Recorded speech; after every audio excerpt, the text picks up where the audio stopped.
Bullet train, this will run on clean energy.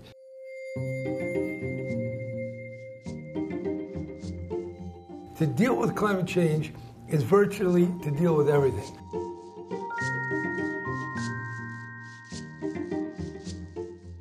It's not easy going on a diet. It's not easy changing your behavior. And we're asking the world, in effect, to transform their body, the body politic. Governor Brown's office reached out to me for an interview. Now he's getting ready to leave office, and so want to understand where that leaves us in terms of the policy. What kind of climate strategies and policies are going to stay in place once you leave? Well, we have the 100% renewable by 2045. That's in place.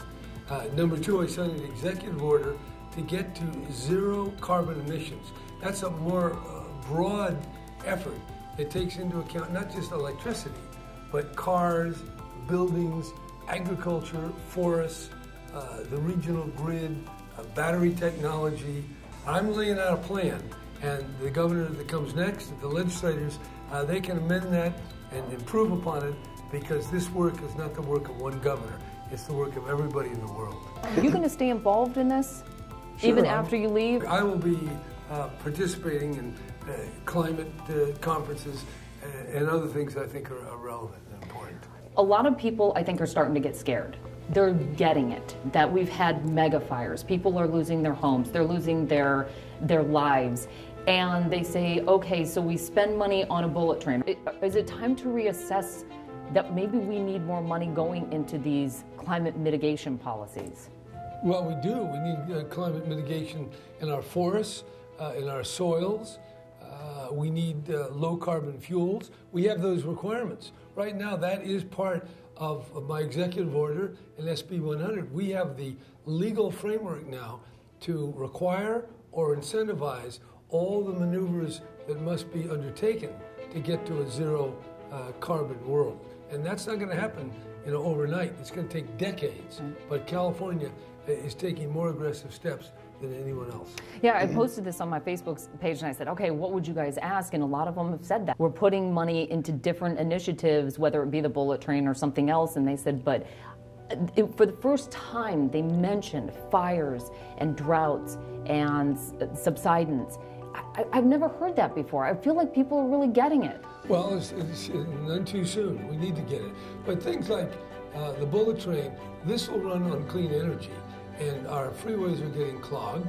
And it's going to be very nice to be able to sit back and have a nice ride to the Bay Area or to Los Angeles. So that's something important too. And we have to do many things. We're the fifth largest economy in the whole world.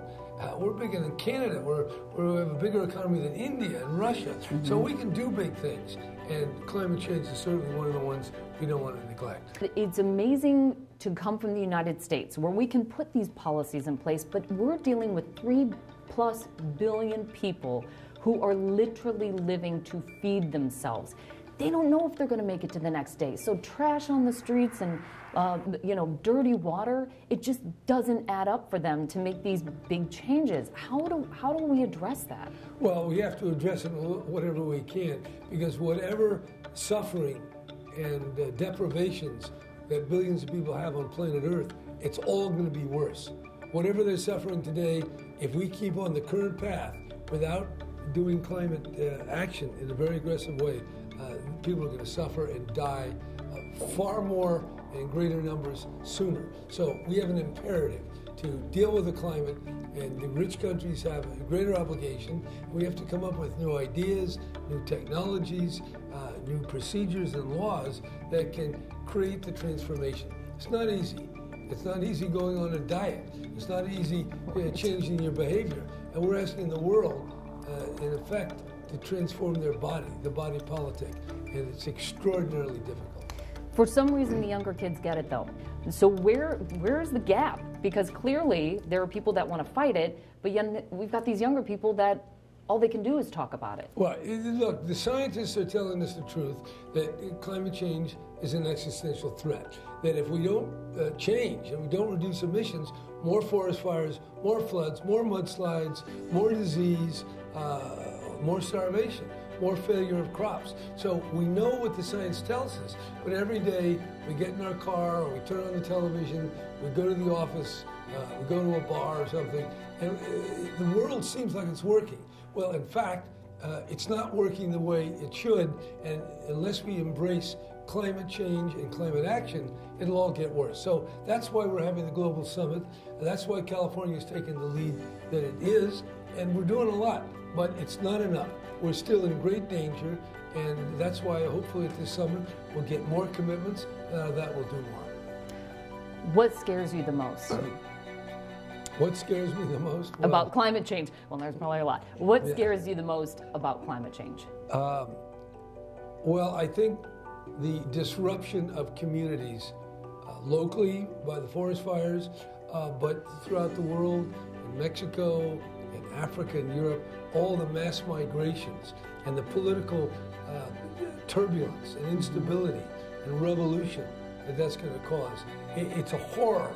If you look at what a million or two migrants have done to Europe, what's it going to be when we have 100 million climate migrants who can't grow any food, and therefore they're moving to Europe or to the U.S. Or to other countries? It's going to be a nightmare, and that's why it's time to act. Do you think governments are in some ways in support of climate change because it helps keep things in a hierarchy? Well, yeah, but the status quo, the way things are, is comfortable. To disrupt it is uncomfortable. And certainly people are making a lot of money out of climate disruption. There are a lot of people whose whole business product is selling products that increase global warming. That's what we've got to change. Not by just saying, no, don't do it. We have to provide a cheaper, better, reliable alternative. And that's what our plan is based on here in California.